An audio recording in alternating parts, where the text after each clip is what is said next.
Sport and Chill, la parole aux chillers. Bienvenue dans cette nouvelle parole chiller de Sport and Chill. Aujourd'hui, au programme Rugby et 15 de France. On va débriefer l'an 1 de cette nouvelle ère de Fabien Galtier. Avec moi, aussi expérimenté sur les terrains de rugby qu'au quiz ou à l'apéro, Jules. Jules, bonjour. Salut Guillaume, bonsoir à tous. De l'autre côté du ring, ou plutôt je dirais du terrain, l'homme né à la mauvaise époque, qui au lieu de connaître 15 années de titre du Grand Béziers, a connu 15 ans de Pro D2. Alex, bonjour. Bonsoir messieurs. Tout d'abord, messieurs, êtes-vous bien échauffés et de quelle manière? Perso, moi j'aime bien mettre des grands coups de salvate à mes coéquipiers dans le vestiaire. Et vous? Moi j'apporte le tea et c'est déjà un bel échauffement. Face aux perches, faudrait que je m'y remette aussi un peu face aux perches. Parce qu'à la reprise, ça va piquer un petit peu. Alors moi, si je dois avouer qu'au dernier match, je l'ai raté face aux perches et du coup j'ai fini en drop goal, sinon c'était l'humiliation suprême. Façon Seven. Voilà, c'est la valeur sûre parfois. Alors messieurs, aujourd'hui le 15 de France, de l'essai de Serge Blanco face à l'Australie lors de la première Coupe du Monde, à la ligne du temps très cher de Fabien Galtier actuel, en passant par l'essai de notre regretté Christophe Dominici face aux Blacks, ou de la recherche éternelle de notre grand 10, et des défaites plus ou pas du tout encourageantes de notre 15 de France version Guirado-Saint-André. Aujourd'hui, le 15 de France semble pouvoir nous offrir de nouveaux frissons avec cette nouvelle génération. Un cadre retrouvé, une équipe qui gagne, des stars qui émergent. Nous allons aujourd'hui décortiquer l'an 1 de cette nouvelle équipe, en commençant par ce qui voit le plus, le jeu. Pour vous, messieurs, qu'est-ce qui ressort le plus de cette équipe de France, qui vous fait vibrer ou redouter des lendemains un peu plus difficiles? Moi, au niveau du jeu, je pense qu'on a connu des périodes difficiles avec notre cher Brunel. Aujourd'hui, moi, comme j'avais souvent dit, si on mettait un staff compétent et surtout si on prenait les bons joueurs, sachant qu'on a quand même été 2 fois champion du monde des moins de 20 ans et que nous sommes une pépinière de talents de par notre nombre de licenciés et notre culture rugby en France, ça ne pouvait qu'aller mieux à nouveau. Et la compétence du staff du 15 de France à tous les niveaux, que ce soit Sean Edwards en défense, Ghezal à la touche, Fabien Galtier, Raphaël Bagnès, enfin, je ne vais pas tous les citer. Je pense que c'est ça qui fait qu'aujourd'hui, si nous avons une 15 de France qui fait plaisir à voir, et en plus, nous avons une profondeur de banc qu'on osait imaginer il y a ne serait-ce que 2 ans. Et en termes de limites, vois-tu des limites aujourd'hui, quelque chose qui te fait peur dans ce jeu prôné ou dans ce cadre de l'équipe de France? Alors, je trouve que lors des premiers matchs, ce qui serait peut-être un petit peu perfectible, ça l'est toujours un peu, mais c'était la conquête, notamment la touche et parfois la mêlée. Mais sur les prestations de l'Autumn Nation Cup, ça va mieux dans ces domaines. Et après, il y a toujours, même si la France a fait aussi des progrès, c'est la discipline, c'est parfois un petit peu le mal français, le mal déjà de nos clubs de top 14. Donc, c'est toujours essayer de veiller parce qu'au niveau international, ça pardonne pas, de veiller à avoir une équipe bien disciplinée, principalement dans les phases défensives. Ouais, et après, c'est vrai que le gros point faible, je pense aussi que c'est l'indiscipline, et ça nous a fait défaut sur quelques matchs, même si on a globalement quand même retrouvé des bonnes séries de victoires. Mais on concède quand même pas mal de points à cause de ça. Et après, au niveau du jeu, c'est vrai que c'est assez enthousiasmant de voir cette équipe jouer. On marque pas mal d'essais et quand on voit un petit peu comment sont construits les essais, c'est des essais qui arrivent souvent derrière, après des passes après contact, des prises d'initiative qui dénotent forcément avec ce qu'était à une époque, que ce soit Brunel, Saint-André, où je pense qu'on marquait souvent sur ballon porté, on était moins spectaculaire. Donc ouais, c'est sympa de revoir cette équipe de France jouer un peu au ballon. Depuis l'époque Noves, on va dire, courte époque, on l'avait pas vu aussi bien jouer au ballon. Mais alors du coup, pour toi, Alex, qui parle d'un staff compétent, et toi, Jules, qui parle d'une idée de jeu implémentée apparemment par ce nouveau staff qui serait plutôt sur les offloads et sur faire vivre le ballon, pour vous, les staffs avant n'étaient vraiment pas compétents ou c'est plutôt une sorte de cadre? Parce que moi, quand je regarde ce qui se passe aujourd'hui, je vois un peu une ressemblance entre quand, à l'époque, Bernard Laporte avec Joe Mazot, qui avait un manager de l'équipe de France, qui s'occupait de beaucoup de la communication et de beaucoup de relations. Et aujourd'hui, je revois un peu ça dans Raphaël Ibanez et de coup Laporte dans Galtier, avec d'autres mentalités, d'autres différences. Et à l'inverse, quand je regarde l'époque de Saint-André, l'époque de Brunel, l'époque de Lièvremont, etc., on n'avait pas ce manager qui venait aider le coach.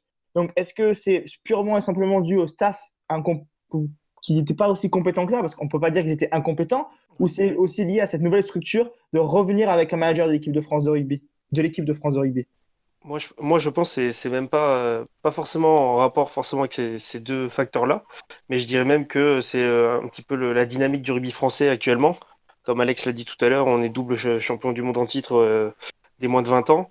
Il y a eu un travail qui s'est fait ces dernières années avec notamment l'instauration d'un nombre de gifs particulier sur les feuilles de match pour contrer un petit peu l'arrivée de trop d'étrangers en top 14 et notamment au poste clé. On sait souvent qu'en 8, en numéro 10, c'était souvent des étrangers. On voit un peu plus de jeunes joueurs qui jouent. Et c'est vrai que Bernard Laporte en a parlé aussi lors du tirage de la Coupe du Monde, là, le fait que la suppression du pôle France aussi, où tous les meilleurs joueurs français jouaient ensemble toute l'année, ça a aussi permis aux jeunes de rester dans les clubs et d'apprendre un peu plus aux côtés justement des stars étrangères et de mieux progresser là-dessus. Je pense que ça a apporté une nouvelle dynamique au 15 de France. Ouais, je suis d'accord avec Jules. Je pense que c'est pas forcément. Enfin, moi je dis la compétence du staff quand même, ça compte. Moi je dis pas qu'ils étaient incompétents parce que ils ont eu des résultats dans le passé, autant Noves que Brunel et même que Saint-André, qui était champion d'Angleterre avec Sale. Mais il y a aussi la génération, même si beaucoup de joueurs on a des nouveaux, mais beaucoup de joueurs qui sont utilisés par Fabien Galtier pouvaient, un certain nombre en tout cas, être déjà sélectionnés dans les dernières années de Brunel. Je pense que c'est un tout. Après, comme le vient de le dire Jules, la politique menée depuis plusieurs années au niveau fédéral et de la Ligue avec enfin, les demandes de GIF, etc. C'est sûr que c'est ce genre de mesures qui portent leurs fruits sur le long terme et aujourd'hui on en bénéficie. Mais je pense peut-être qu'on a eu un trou générationnel ou il y avait aussi comment dire, on n'avait pas de jeu justement porter un système de jeu bien établi, etc. Il y a peut-être eu un mauvais choix de tactique au sein des clubs de top 14, peut-être à miser davantage sur le physique, plus de puissance à pas avoir un bon rythme, ce qui nous a condamnés sur la scène internationale en Coupe du Monde notamment, et même dans les 6 nations face aux équipes britanniques ou même l'Argentine, qui, euh, qui ont beaucoup de temps de jeu, etc., qui multiplient le temps de jeu. Et ça, la haute intensité, c'était un petit peu ce qui pêchait avant, et je pense que c'est tout l'ensemble, les réformes aussi, la volonté des clubs de top 14, un petit peu jouer différemment, jouer beaucoup plus sur la vitesse, etc., qui aujourd'hui porte ses fruits. Je te rejoins un peu surtout sur la volonté des clubs top 14 qui m'a assez surpris. Et je vais citer des exemples comme le Racing qui, il y a quelques années, était un club assez affreux à avoir joué et qui maintenant a une ligne de trois quarts un peu faux folle et qui donne envie de regarder avec ce stade de l'Arena qui aussi favorise C'est synthétique en plus. voilà, qui favorise les conditions de jeu. Maintenant, c'est une équipe, moi, le Racing, que j'aime bien regarder parce que je sais qu'il va avoir du jeu. Et je prendrai même un peu aussi un exemple local, le MHR, qui l'année dernière avait ce beau jeu qui était un peu plus alléché que ce jeu de puissance fait à base de Sud-Africains qui était prôné sous l'ère Jack White et Vern Cotter. Bon, alors cette année, on est en train un peu de se perdre, mais c'est vrai qu'il y a de plus en plus d'équipes, j'ai l'impression, de top 14, qui se mettent à jouer. Bon, alors, dans des conditions assez limitées, parce que bon, c'est pas tout le temps facile, mais j'ai l'impression vraiment qu'il y a les top clubs de 14, je suis d'accord avec toi, ont développé une vision du jeu qui est plus à même à la beauté. Et toi, Jules, qu'en penses-tu? Ouais, c'est vrai que on l'a vu sur le premier week-end de Coupe d'Europe, hein, les équipes françaises ont fait le spectacle. Et c'est vrai que c'est quelque chose peut-être qui nous a manqué ces 10 dernières années en top 14, un jeu basé la majorité du temps sur l'efficacité, on va dire, prendre le moins de risques possible avec du jeu au pied, une bonne conquête. Et c'était notamment le MHR de Jack White qui était très efficace là-dessus. Bon, qui gagnait des matchs, mais on se régalait pas forcément au stade. Mais c'est vrai que ce rugby-là qui était pratiqué justement en Angleterre était pratiqué, la première chip était beaucoup plus spectaculaire que le top 14. Et là, on voit que ça commence un petit peu, en top 14, on commence à revoir un peu plus de jeu. même si bon, on n'est pas encore sur du super rugby, mais le rugby français est en train d'évoluer, voilà, que ce soit en club ou même en équipe de France, et ça va faire du bien, je pense, à l'image que va donner ce sport-là pour regagner notamment des licenciés qui sont en chute libre ces dernières années. Effectivement, on n'est pas proche du Super Rugby parce qu'on a quand même une défense dans notre, dans notre championnat. Mais qu'est-ce que vous répondez aux critiques des journalistes et des amateurs de rugby qui parlent de cette équipe de France comme l'équipe de France qui joue tout le temps au pied? Et tu parlais de prise de risque et on a l'impression parfois enfin, que l'équipe de France, justement, ne prend pas tant de risques que ça. Qu'est-ce que tu répondras à ça, toi, Alex? Enfin, ce sont pas les mêmes, puisque ce sont les journalistes rugby, mais on a les mêmes au foot qui critiquent l'équipe de France de Deschamps alors qu'elle gagne. Je pense que critiquer, ou après, oui, enfin, on peut toujours critiquer, mais par exemple, si je prends le match de l'Italie, effectivement, même moi, j'ai été un petit peu déçu du contenu, mais ça fait aussi partie du rugby de savoir tactiquement étouffer son adversaire, de le mettre à la faute. Et moi, j'ai pas tant la sensation que l'équipe de France joue tant que ça au pied. Après, le fameux French flair, puisque nous avons revu le match de la Coupe du Monde 99 face au All Black suite au tragique décès de Christophe Dominici, c'était quand même à la fois, il y avait aussi du jeu au pied, c'est-à-dire que le French Flair, c'est quand même beaucoup des ballons de récupération, et c'est à ce moment-là et que l'équipe de France, j'ai envie de dire, tout au long de son histoire, et aussi sous Fabien Galtier, est la plus dangereuse. Et c'est donc pour moi le jeu au pied, j'ai pas la sensation que l'équipe de France joue tant au jeu au pied que ça. Enfin, faut avoir vu jouer l'Angleterre de 2003 pour savoir ce que c'est une équipe qui joue au pied tout le temps, quoi. Ouais, surtout, moi je trouve qu'ils ont beaucoup joué au pied sur le dernier match là, de cette finale de Coupe d'automne des Nations, mais c'était plus en rapport avec la tactique un petit peu installée par le staff sur ce match-là que sur quelque chose qu'on a vu sur le Six Mm. Nations. Après, Galtier, c'est quelqu'un de pragmatique. Je pense qu'ils savent avec Ibanez qu'est-ce qu'il faut faire pour gagner au haut niveau. Et justement, ils l'ont montré vu que ça a plutôt bien marché au niveau des résultats. Mais ouais, c'est le rugby d'aujourd'hui qui veut beaucoup de jeu au pied, hein. Moi, je Parce que pense que c'est juste qu'il ouais, Les il Anglais s'adapte à sur ça. voilà, la finale, moi j'ai vu aussi le match qu'ils avaient fait avant contre l'Irlande. Ouais. Je veux dire, alors eux pour le coup, ils font que jouer au pied, hein. Ils font que ça, ils tapent tout le match. 80 Mais minutes, ça tape. c'est surtout qu'on a vu que quand lors du dernier match, justement, cette finale avec une équipe de France remaniée, on va dire, quand ils se sont risqués à relancer un petit peu les Français, ils se sont fait cueillir ou ils ont fait des erreurs. Et justement, les Anglais gagnent sur une pénalité due à peut-être un excès de relance au lieu de dégager. Ils ont essayé de relancer avec Raka, il se fait prendre. Pénalité, voilà le titre pour les Anglais. Donc ça prouve que ça reste quand même un, un style de jeu efficace. C'est vrai, après, moi, j'aimerais bien aussi rajouter une phrase que Galtier a parlé avant ce match-là contre l'Angleterre, qui était nous, on joue l'espace. Et aujourd'hui, c'est vrai que l'espace est plus dans le dos des. Moi, j'ai l'impression que l'espace est plus dans le dos des défenses que dans l'attaque des défenses sur des jeux, des situations arrêtées. Ouais. Et donc, effectivement, on joue dans l'espace. Ce qu'on nous apprend en rugby, c'est quand tu as 15 mecs en face de toi en défense, eh ben, joue derrière parce qu'il manquera des mecs derrière. Moi, j'ai l'impression que cette équipe de France, ça va plus dans cette logique-là que juste utiliser le jeu au pied pour utiliser le jeu au pied. Qui, à l'inverse, les Anglais, comme on dit, ont abusé au jeu au pied, qui, eux, vraiment, sont dans les techniques vraiment de jeu au pied. Donc, moi, je ferais une différence entre le 15 de France, qui joue plutôt l'espace, comme le dit Galtier, et le 15 d'Angleterre, qui cherche à oppresser par du jeu au pied son adversaire. Vous voyez la même différence ou pas? Oui, et on se rend compte qu'on est dans le rugby actuel avec de plus en plus des gros rideaux défensifs. Ça a été une des forces notamment de l'équipe de France, hein, sur ce dernier Six Nations. Ça devient de plus en plus dur à contourner ces gros blocs et c'est vrai que c'est devenu clairement une arme, que ce soit le jeu au pied dans le jeu courant ou le box kick, comme on dit, avec le numéro 9 derrière le ruck. C'est devenu, ouais, en 10 ans, je trouve que le jeu a beaucoup, beaucoup évolué par rapport à ça. Et oui, faut trouver les espaces. Et là où les Français aussi ont progressé, selon moi, c'est surtout sur la réception de ces jeux au pied. On a vu Brice Dulin exceller là-dedans à Twickenham. Mais globalement, même pendant le tournoi, que ce soit Boutier ou Ntamak, quand ils ont été arrosés par les équipes britanniques, ils ont su répondre présent. Là où on était peut-être en difficulté ces dernières saisons. Ouais, totalement. Je pense que aujourd'hui, de toute façon, enfin, depuis plusieurs années, la défense a un petit peu pris le pas sur l'attaque au rugby. Il y a des ordinateurs, des statistiques.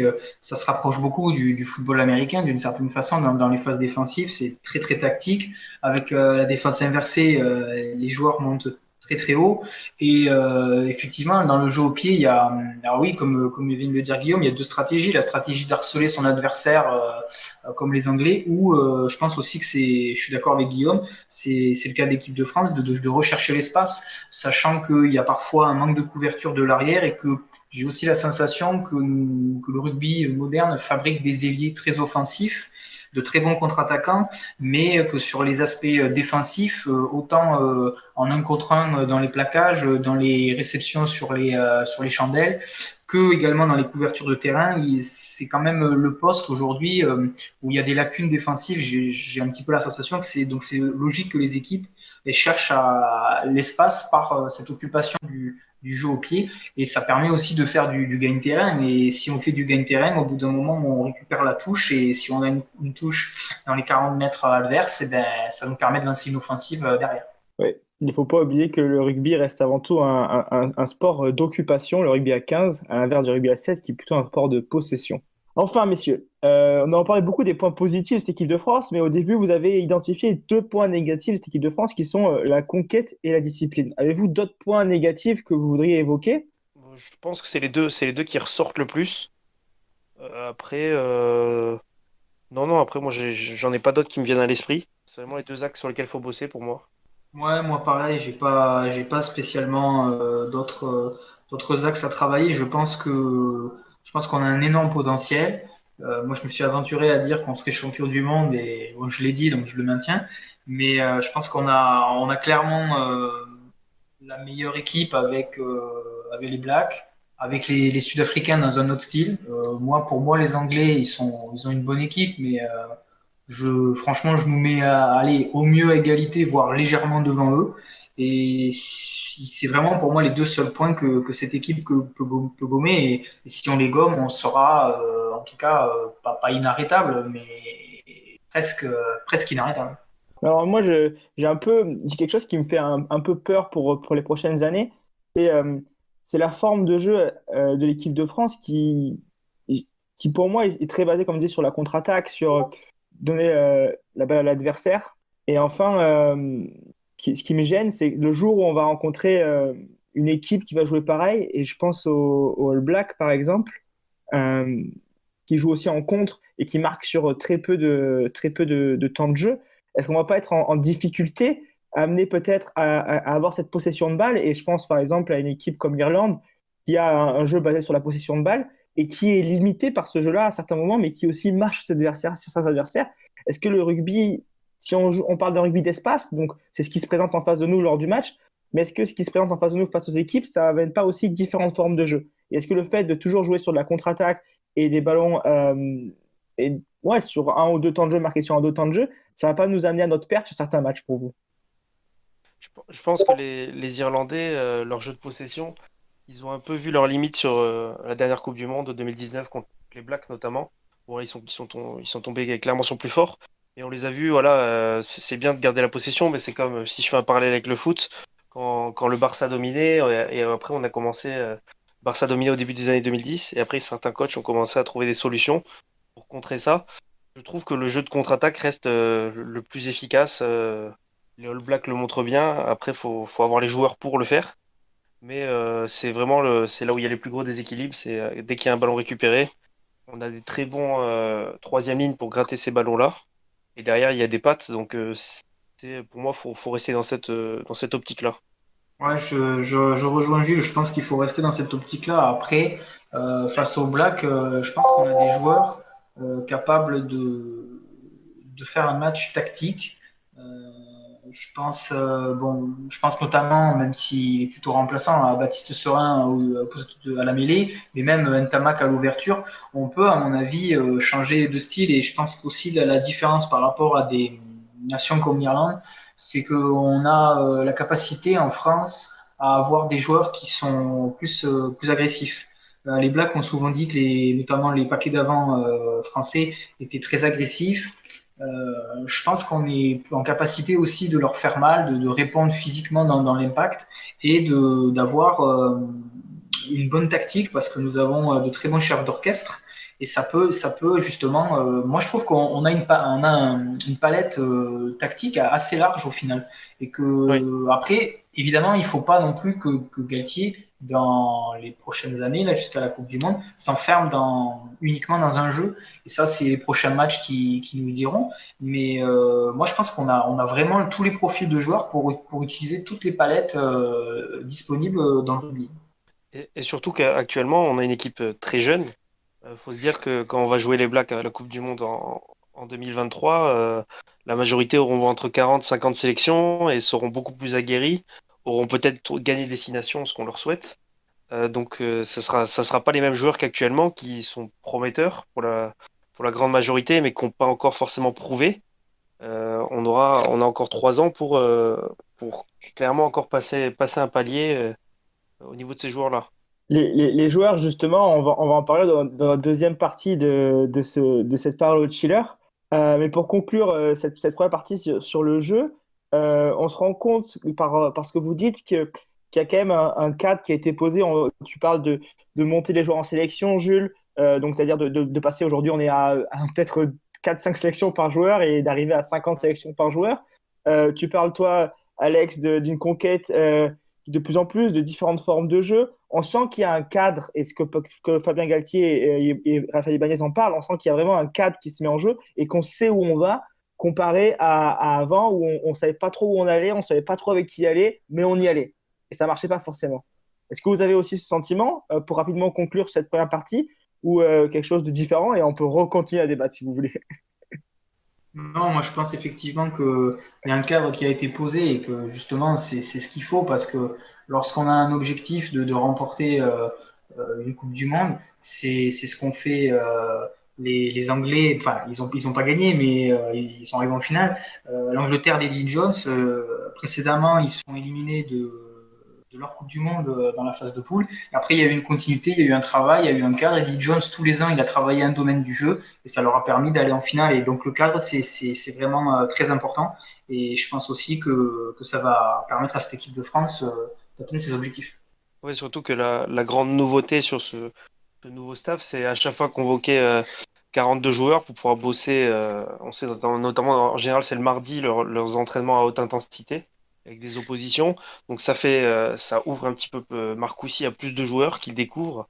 On a vu bon, ça c'était un conflit entre la Ligue et la Fédé, mais au final, ça a donné des sélections à des jeunes joueurs aussi qui goûtent à cette sélection qui vont aussi avoir envie de revenir. Donc on peut forcément, pour faire peut-être une transition avec les joueurs, mais on peut parler d'un groupe France d'une cinquantaine de joueurs, avec pas mal de joueurs de haut niveau.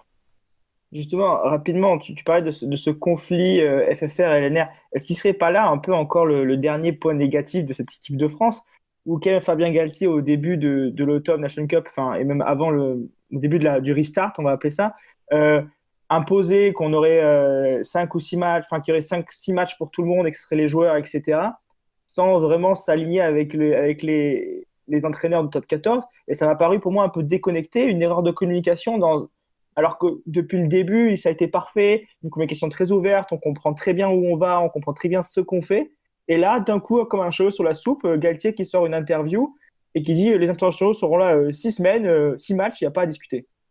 Surtout quand on voit déjà que pendant le Six Nations, le nombre de matchs que les internationaux manquent dans leur club, si là en plus, au lieu de 3 semaines, c'est 6 semaines de tournée d'automne, je comprends quand même que les clubs qui payent les joueurs quand même l'année râlent un petit peu.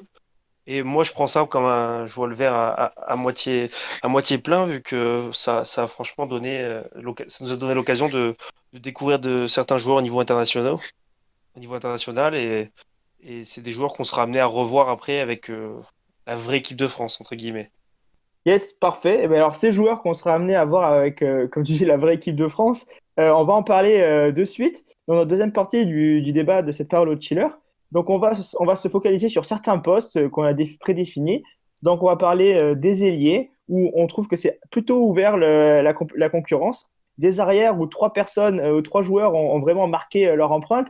Et cependant, il n'y en aura que sûrement 2 dans dans les listes et un sur le terrain.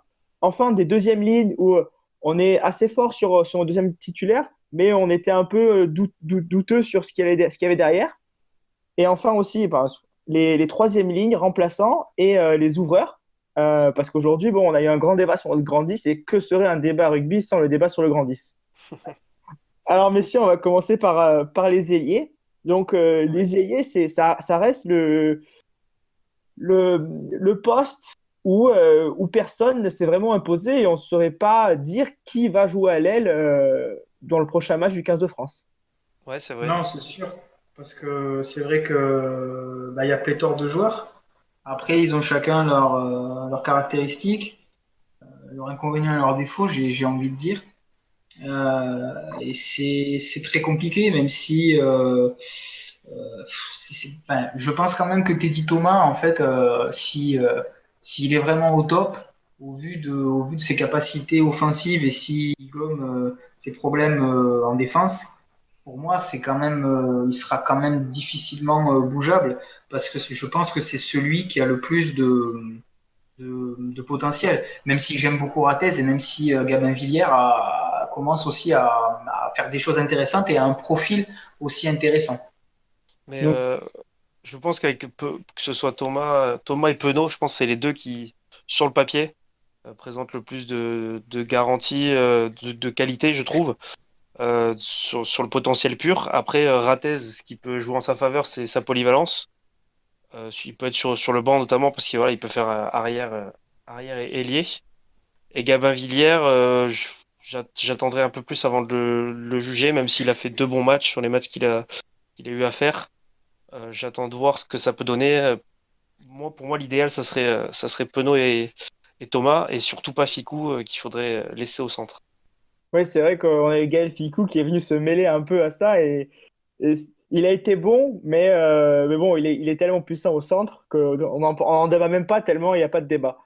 Euh, Ouais. pour moi, j'ai pas été. Le seul ailier qui m'a vraiment convaincu sur cet l'an 1 de Galtier, sur les matchs que j'ai vus, pour moi, c'est Gabin Villiers. Euh, et effectivement, Damien Penaud, mais commence à remonter à assez longtemps et j'ai un peu oublié.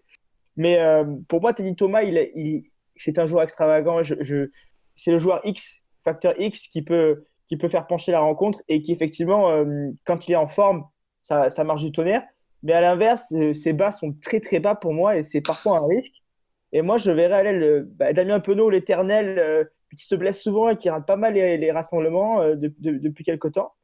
Et moi, je verrais Penaud et Gabin Villiers, parce que moi, Gabin Villiers, bon, je l'ai pas mal suivi sur le circuit Sevens, et je l'ai suivi aussi à Toulon, et ce qu'il fait depuis maintenant, on dira 1 an et demi, 2 ans, c'est vraiment intéressant, et c'est une courbe de progression qui est vraiment une flèche, hein, une croissance exceptionnelle. Ouais. Et je le vois bien, moi, s'imposer dans cette équipe de France, parce que je le vois solide, mentalement, physiquement, et assez régulier à l'inverse de Penaud qui peut être fragile physiquement et de Teddy Thomas qui peut être fragile, pas mentalement, mais sur ses performances. Donc moi, je vois bien Gabin Villiers s'imposer à terme sur une aile de l'équipe de France et Penaud et Thomas se partager quand ils ont leur haut, soit physique, soit mental.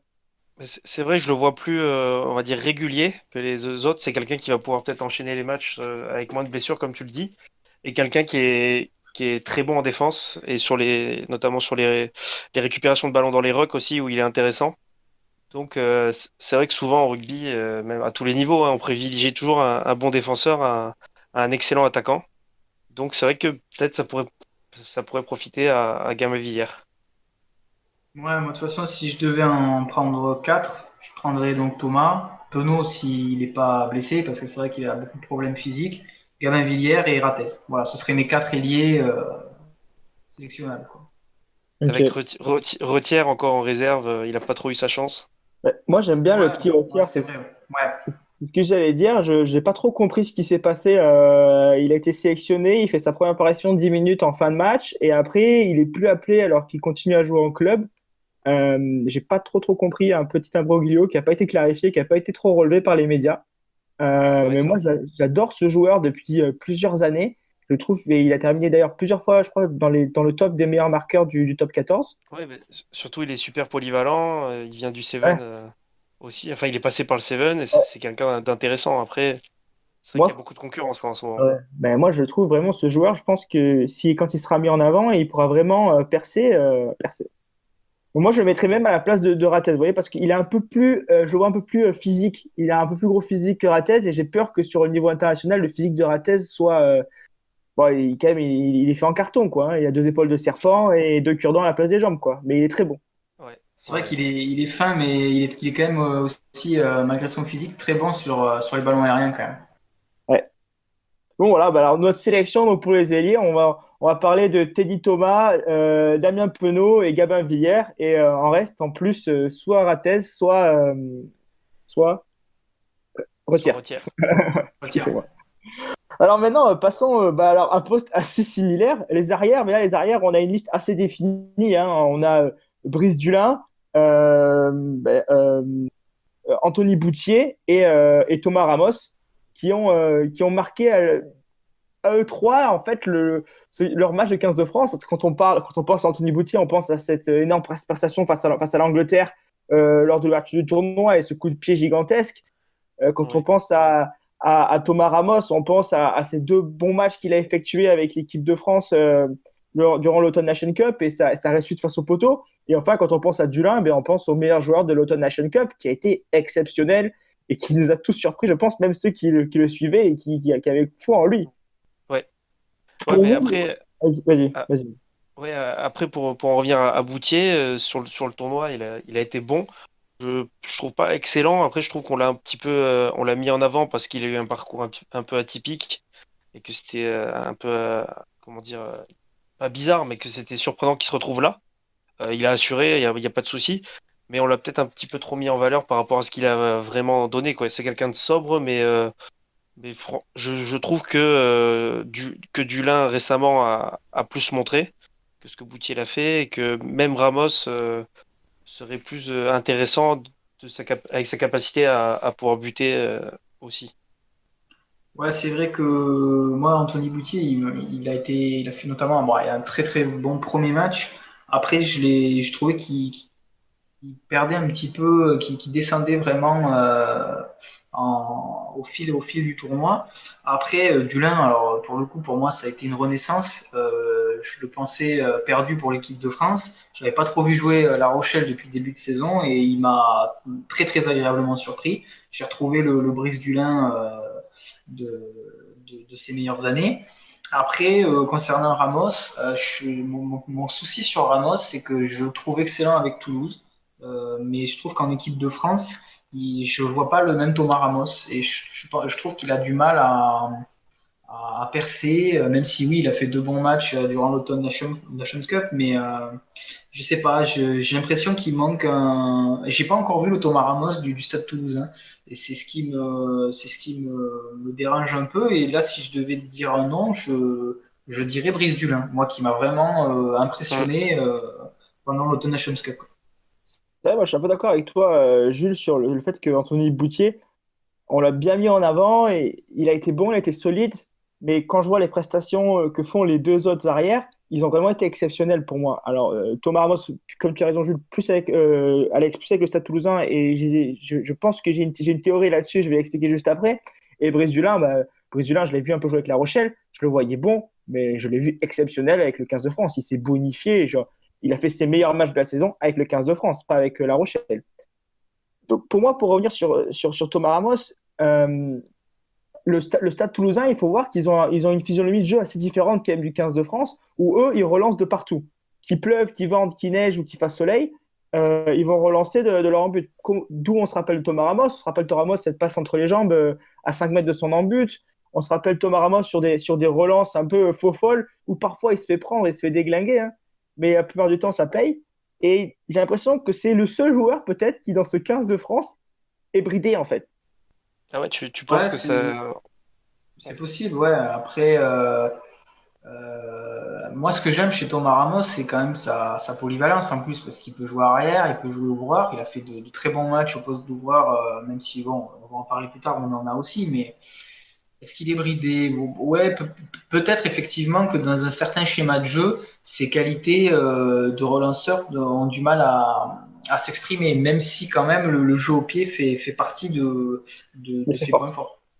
Est-ce que aussi le fait qu'il joue, là on l'a vu récemment jouer numéro 10 à Toulouse, le fait qu'il soit un peu trimballé entre deux postes, ça le perturbe pas un petit peu? Ouais, l'éternel dilemme de Jean-Baptiste Elissal et Frédéric Michalak. Oui. Et Bah, même on peut dire Romain Tamac aussi actuellement, du coup, qui est décalé au centre à Toulouse. c'est vrai, je pense que le stade toulousain aime bien, dans le cadre du développement de ses joueurs, aime bien changer ses joueurs de poste pour leur donner notre vision du jeu. Et je pense, moi, que les joueurs en club qui vont voir à d'autres postes, et je pense à Arthur Ituria, un peu, qui est passé en troisième ligne, bon, qu'on ne voit plus trop maintenant, mais ça apporte à ces joueurs un peu une autre vision, d'autres capacités. Après, en équipe de France, il faut les ramener à leur poste, il faut aussi pas les faire tout le temps jouer à ce poste, à cet autre poste en club. Mais moi, je trouve que justement, faire balancer Thomas Ramos entre arrière et 10, ça ne lui apporte pas préjudice. Moi, je pense que ça lui apporte justement de la valeur ajoutée pour ce 15 de France. Moi, je suis vraiment sur le fait que j'ai l'impression qu'il est un peu bridé, qu'il a un peu peur avec ce 15 de France. Et ça ne s'est pas toujours bien passé. À la Coupe du Monde, il y a eu un petit imbroglio à propos de sa cheville. Euh, et après, c'est Boutier qui est titulaire. On lui donne sa chance, il joue bien, mais il ne fait pas ses exploits comme au Stade Toulousain. Mais ses exploits au Stade Toulousain, ils viennent de relances improbables que je pense suicidaires. Galtier est capable de le trucider en 20 minutes et de le sortir du terrain. Moi, je me rappelle au MHR, quand Galtier entraînait, il avait grillé 3 arrières en 20 minutes de jeu en match de championnat. Enfin, du coup, pour vous, le joueur à retenir, ça serait du coup le petit dernier, ça serait Brice Dulin qui tirerait la corde pour tenir le poste derrière du 15 de France au prochain rassemblement. Ah, il est bien Moi, parti j'hésiterais pour, hein. entre Boutier et Dulin, mais allez, une petite tête d'avance pour Dulin. Ouais. Ouais, je pense qu'il a su profiter de cette situation où il n'y a pas vraiment un arrière qui se dégage pour prendre cette place, je pense, pour le prochain tournoi. Bon, on verra bien, écoutez, hein. Moi, j'espère que Thomas Ramos sera toujours là et que le staff lui fera confiance pour qu'on puisse voir le grand Thomas Ramos du Stade Toulousain.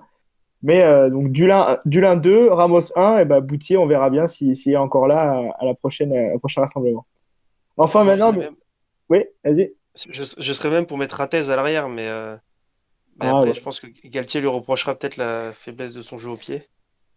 Bah, Là je pense que. où, là où, Ouais, ouais, là où Dulin est gaucher en plus, donc c'est vrai on n'en a pas sur les lignes arrière. ouais. Et Ratez est droitier ou gaucher? Rattez est droitier. Ouais, il est frêle, droitier et Non, mais après, il est solo à l'aile. c'est peut-être celui qui a les meilleurs appuis, Rattez aussi. C'est vrai, c'est vrai, c'est vrai. Enfin, messieurs, on a parlé un peu des trois quarts qui se positionnaient sur le bord du terrain. Maintenant, parlons un peu de la cage et de nos deuxièmes lignes. Donc, on a deux deuxièmes lignes énormes, hein, avec Paul Villemc et Bernard Leroux qui ont vraiment marqué ce renouveau du 15 de France.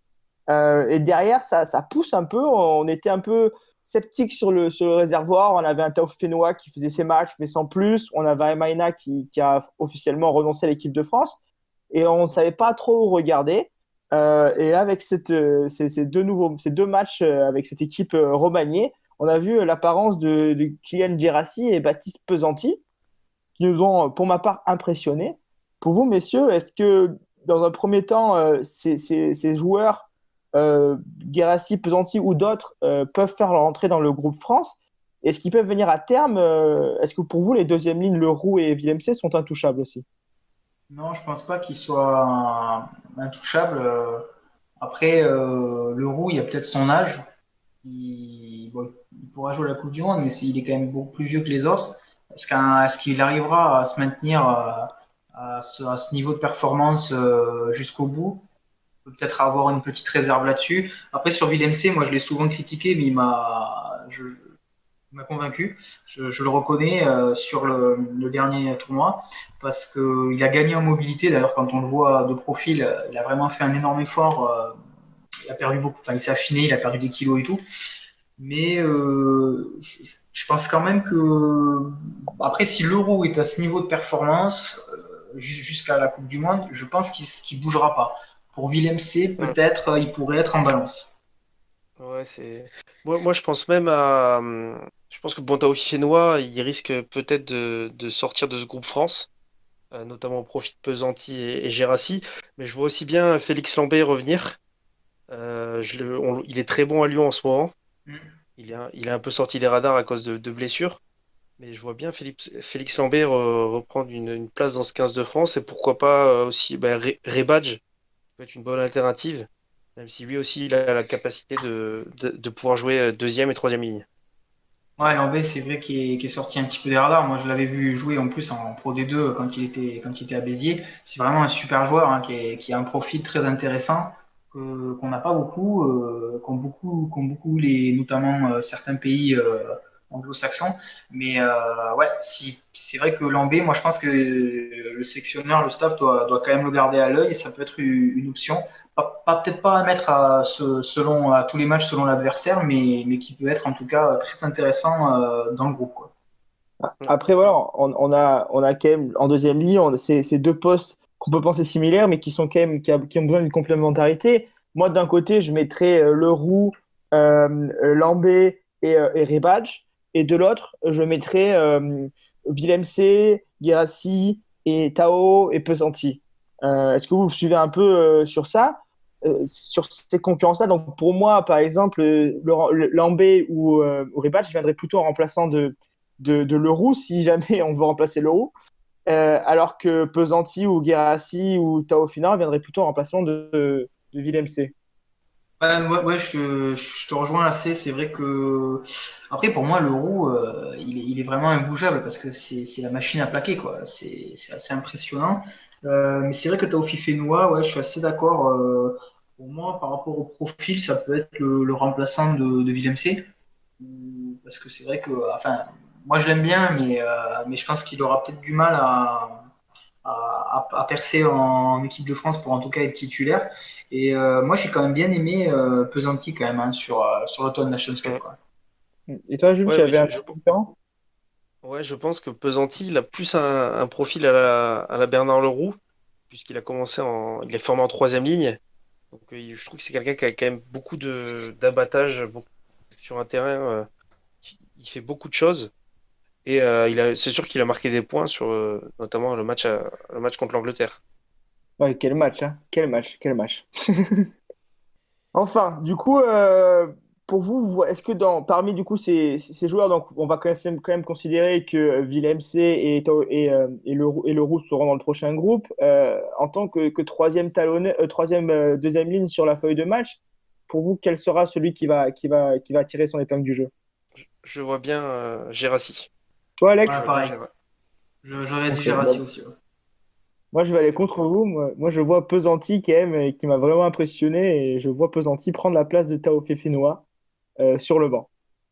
Enfin, messieurs, on remonte d'un rang et maintenant on va s'attaquer aux troisième ligne. Assez rapidement, on va un peu. Bon, la troisième ligne de l'équipe de France a surperformé avec notre capitaine emblématique, enfin, capitaine prochainement emblématique, Charles Olivon, accompagné de François Cros et de Grégory Aldrit. Sur cette troisième ligne, je pense qu'on est à peu près tous d'accord pour dire que les trois mecs sont assez solides. Derrière, on a pu apercevoir des troisième lignes qui ont fait aussi leur impression comme Dylan Crétin, Cameron Wauki, Anthony Gelonche ou Sekou Makalou, et qui pour moi n'a pas fait tant d'impression que ça, mais est très fort avec son club. Donc j'aimerais bien commencer par Sekou Makalou, rapidement deux mots. Pour vous, est-ce que vous le voyez toujours s'inscrire dans ce projet 15 de France ou ça va être compliqué pour lui? Moi, je pense que ça va être peut-être un petit peu compliqué pour lui quand même. C'est vrai qu'il est bon mais je sais pas. J'ai trouvé les autres au-dessus de lui en fait. Notamment, je pense à Jelonche et son match contre Mm. l'Angleterre. Ouais, on est presque frustré de ne pas pouvoir aligner Macalou au vu de la concurrence qu'il y a. Parce que c'est vrai que c'est un super joueur et qu'il faudrait peut-être l'installer, mais là pour moi la troisième ligne, voilà, avec Cross, Aldrit, Olivon, sauf blessure, c'est une troisième ligne qui va rester quelques années. On a vu Cretin qui avait répondu présent pour remplacer Cross, Woki qui fait un super match en Angleterre comme Jelonche. Donc Macalou, il pourrait peut-être ouais, peut-être prendre la place de numéro 8 remplaçant derrière Aldrit, à la limite. Ouais, pour moi, Macalou, son problème, c'est que c'est un joueur c'est un joueur, un facteur X un peu en fait. On le voit au Stade Français, il va marquer sur l'aile, il prend la balle un peu partout, il traverse le terrain. Le problème de l'équipe de France aujourd'hui, c'est qu'on ne veut pas tourner notre jeu autour de Sékou Makalo, alors qu'au Stade français, j'ai l'impression qu'il y a quand même pas mal du plan de jeu qui est tourné autour de ce joueur-là sur faire des différences sur l'extérieur. Et en équipe de France, moi, je pense qu'on ne peut pas miser sur ce joueur-là. C'est pour moi la principale limite de Sékou Makalo en équipe de France. Ouais, c'est vrai que c'est un joueur qui déborde d'énergie. Il se démultiplie un petit peu partout sur le terrain.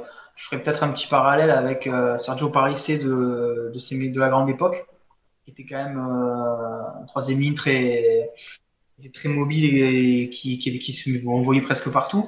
Mais ouais, je pense quand même que justement, c'est peut-être au Stade français, ouais, c'est un pilier du Stade français. En équipe de France, je pense qu'il est quand même derrière dans la hiérarchie. Et malheureusement pour lui, il peut espérer au mieux une place de remplaçant, quoi. Ok. Et donc derrière, donc ces troisième remplaçants, parmi les Iwoki, Jelonch et Cretin, euh, lequel voyez-vous du coup rentrer sur la feuille de match parce qu'on sait qu'il faut un troisième remplaçant. Pour moi, je dirais Cretin ou Jelonche, mais allez, je longe. Ouais, moi, ça serait Woki ou Cretin pour leur qualité en touche. Ok. Et donc Alex, quel serait ton argument pour Jelonch? Son activité, parce que je pense que si on a une équipe ou qui va nous imposer des phases défensives, je pense peut-être notamment au Black, voire même une équipe qui va mettre de la densité physique comme les box. Je pense que Jelonche aura un profil plus adéquat que les deux autres. Ok. Ben, en tout cas, ce que j'ai l'impression, c'est qu'en troisième ligne, on a de la bonne ressource et avec différents profils, donc on pourra s'adapter à toutes les équipes. Enfin, pour conclure, le dernier poste qu'on voulait évoquer, c'est le poste d'ouvreur. Alors aujourd'hui, on a trois grands ouvreurs. On a un ouvreur bien installé qui est Roman Tamac. On a un ouvreur qui commence à ouvrir un petit peu la poste, qui est Mathieu Jalibert, qui a pas eu une belle histoire avec l'équipe de France, avec des blessures, etc. Un match plutôt controversé en Italie, mais une performance XXL face à l'Angleterre. Et enfin, on a le petit dernier, Louis Carbonel, double champion du monde U20, le gagneur qui a gagné partout où il est passé. Il a gagné dans toutes les équipes jeunes du RCT et dans toutes les équipes de France, il a gagné aussi. Et enfin, on a aussi d'autres ouvreurs derrière comme Léo Berdeux ou Dorian Astoy et le petit Montpellierin Louis Foursan qui arrivera peut-être un jour à ce niveau dans cette compétition. Messieurs, pour vous, est-ce qu'on doit rester sur cette structure Ntamak titulaire et Jalibert remplaçant ou est-ce que quelque chose doit changer? Non, pour moi, il n'y a rien à changer. Ntamak est assez impressionnant depuis qu'il a été installé au poste d'ouvreur du 15 de France. Moi, il m'a en plus impressionné dans ses prestations au but, face au perche. Il a enquillé beaucoup, beaucoup. Je pensais vraiment pas qu'il était si performant. Jalibert, c'est un talent, c'est vrai, mais pour moi, le point fort, c'est qu'on en a trois de très bon niveau. Parce que j'ai presque envie de dire que le petit Carbonel, c'est mon petit chouchou. J'aimerais presque qu'il passe devant Jalibert dans la hiérarchie. Et c'est ça qui est fort, c'est qu'on en a trois de très haut niveau. Et donc, pour moi, on risque vraiment rien à ce poste-là. Mais je pense qu'Entama, il est devant et à mon avis, il bougera pas. Et qui plus est, la stabilité, notamment dans la charnière, c'est primordial et ça, Fabien Galtier l'a bien précisé dès le départ. Et donc, du coup, je pense que Ntamak Dupont, ça ne bougera pas. Et c'est pour moi la meilleure stratégie si on veut que cette équipe de France continue à nous offrir de très belles prestations. Toi, Jules? Mais j'ai tendance à dire que ça va dépendre des blessures, hein, s'il y en a un des trois, notamment si c'est Ntama il suffit qu'il ait une grave blessure ou quelque chose comme ça, il suffit que Jalibert prenne sa chance. Ce sera après compliqué de le déloger. Donc moi je vois bien aussi le scénario où Jalibert brille en club et Ntamak décalé au centre, Ficou décalé à l'aile. Ça me plairait pas forcément, hein, mais c'est aussi quelque chose qui peut être envisageable. Tellement on a de talent à ce poste, un poste où il n'y a pas si longtemps que ça, on était obligé de rappeler Lionel Boxis pour aller jouer en Écosse. Effectivement, on a du talent à tous les étages. C'est vrai que l'option Roman Tamac décalé au centre peut être intéressante pour moi sur certains matchs, Mais je pense que même si j'allais bien briller en équipe de France, même si j'allais bien briller en club, tant que Ntamak sera là, à son niveau, il faudrait le garder à son poste et s'adapter sur certains matchs pour le décaler en centre. Ça peut effectivement être une bonne option de jeu qui peut, qui peut rappeler notre premier débat sur est-ce que l'équipe de France, le jeu de l'équipe de France est assez stéréotypé, va rester le même ou il pourra s'adapter à différents adversaires. Je pense que le décalage de Ntamak au centre peut apporter certaines réponses sur cet adversaire. Enfin, messieurs, est-ce que vous avez un mot pour conclure ce beau débat rugby dont le numéro 10 ça a été le moins débattu? Bon, ben, je vais faire sobre, hein. On sera champion du monde. Tout en humilité pour Alex. Bon, je vais peut-être être un peu moins ambitieux, sachant qu'on a vu le tirage compliqué au final, cette Coupe du Monde 2023. Mais ce qui est sûr, c'est que la France se replace sur l'échiquier rugbystique mondial. Ça fait du bien de pouvoir recommencer à avoir un peu d'ambition. Et je pense qu'avec cette nouvelle génération, c'est sûr, on va être obligé de gagner quelque chose quand même. Ça serait bête que, ne serait-ce que d'ici la Coupe du Monde, on gagne pas au moins un 6 nations. Donc, ce qui est bien, c'est que cette année, on l'a pas gagné. Comme ça, il y aura forcément une marge de progression. Mais cette équipe de France a l'avenir devant elle. Effectivement, on a des étoiles dans les yeux en voyant cette équipe de France et en voyant le bonheur qu'elle peut nous apporter sur les au moins 4 prochaines années. Et on a hâte de voir ce que donnera l'an 2 de Fabien Galtier. Et je rends la parole au chiller pour une prochaine émission. Sport and Chill, la parole aux chillers.